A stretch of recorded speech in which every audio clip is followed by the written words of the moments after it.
Novi Ligure, un piccolo borgo tra colline silenziose e strade polverose, dove il cigolio delle biciclette accompagnava i sogni di chi cercava un futuro migliore.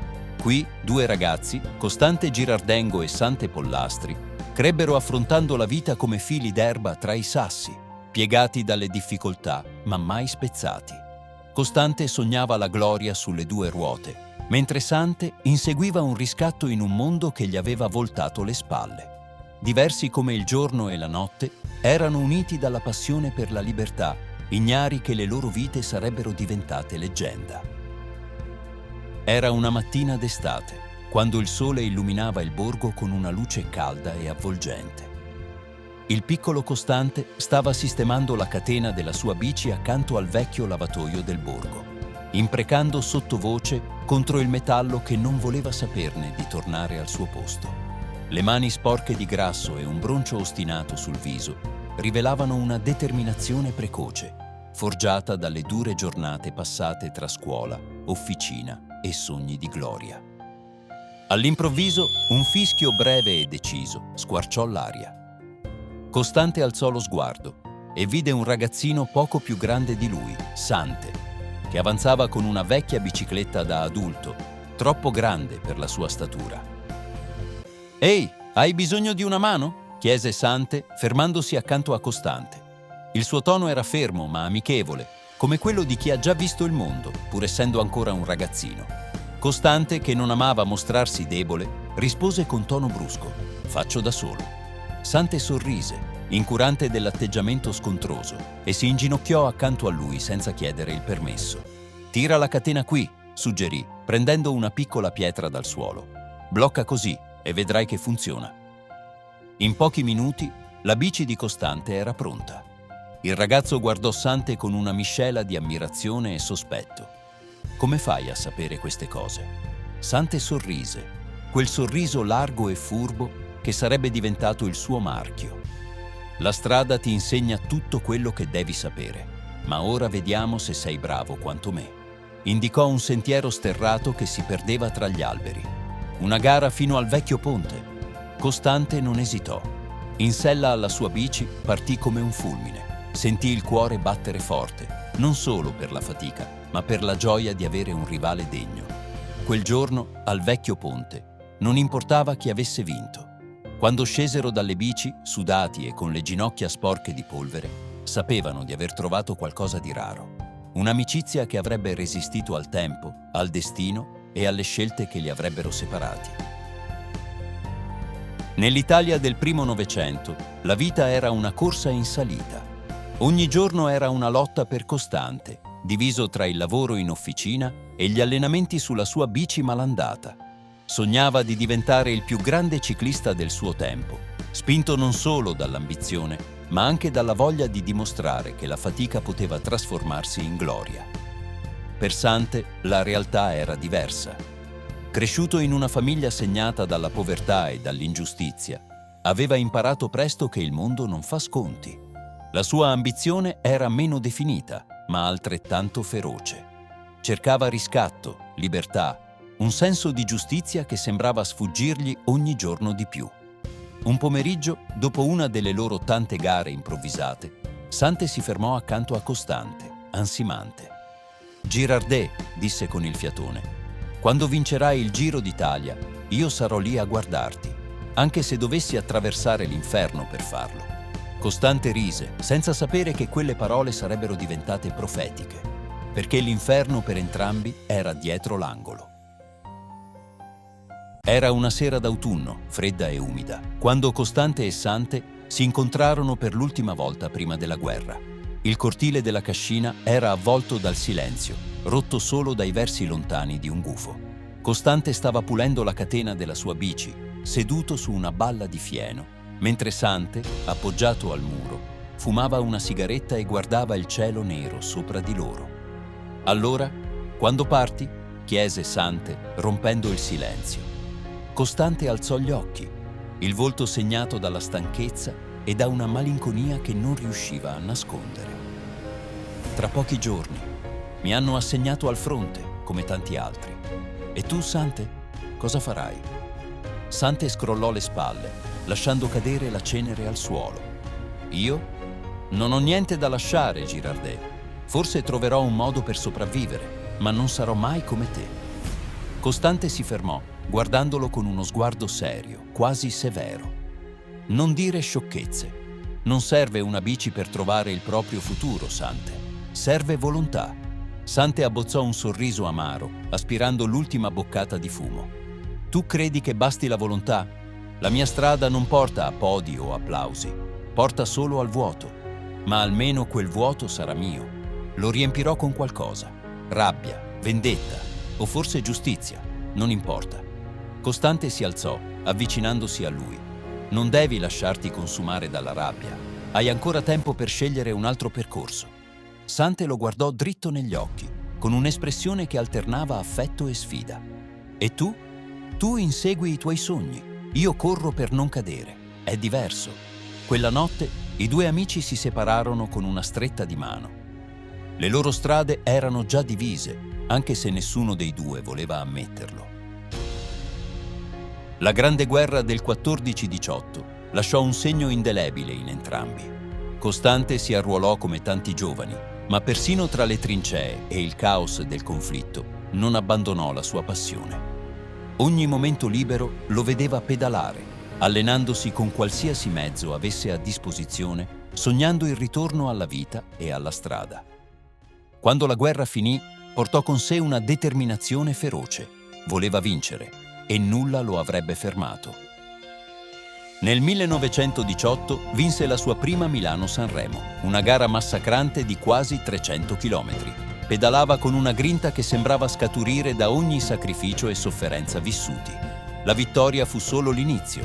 3 anni dopo, nel 1921, dominò il Giro d'Italia, vincendo 6 delle 10 tappe e conquistando il titolo di campionissimo. Costante Girardengo era diventato il simbolo di un'Italia che cercava riscatto dopo gli orrori della guerra. Un eroe che pedalava per sé e per un intero popolo. Sante, invece, uscì dal conflitto con una visione diversa. La guerra non gli aveva dato né speranza né redenzione, ma aveva rafforzato la sua convinzione che il mondo fosse intrinsecamente ingiusto. Tornato a Novi, trovò un paese devastato dalla povertà e dalla disperazione. Decise che non avrebbe accettato di vivere in ginocchio. Iniziò come ladruncolo, ma la sua astuzia e la sua determinazione lo trasformarono presto in uno dei banditi più ricercati d'Italia. La polizia lo descriveva come un criminale spietato, ma nei quartieri popolari era considerato un moderno Robin Hood, un uomo che rubava ai ricchi per aiutare i poveri e sostenere le cause anarchiche. Le imprese di Sante Pollastri divennero leggenda. Ogni rapina era studiata nei minimi dettagli. Dai treni alle banche agiva con precisione chirurgica. Una volta, insieme alla sua banda, bloccò un convoglio ferroviario che trasportava soldi destinati a una grande banca. Travestiti da operai, montarono un falso cantiere sulla linea e quando il treno si fermò, agirono con una rapidità disarmante. In pochi minuti avevano svuotato il vagone blindato e sparirono nel nulla, lasciando dietro di sé solo il fumo della locomotiva. In un'altra occasione si introdussero in una villa di un ricco industriale. Sante si mosse con un misto di audacia e precisione, lasciando intatte le stanze dei domestici e portando via solo gioielli e denaro.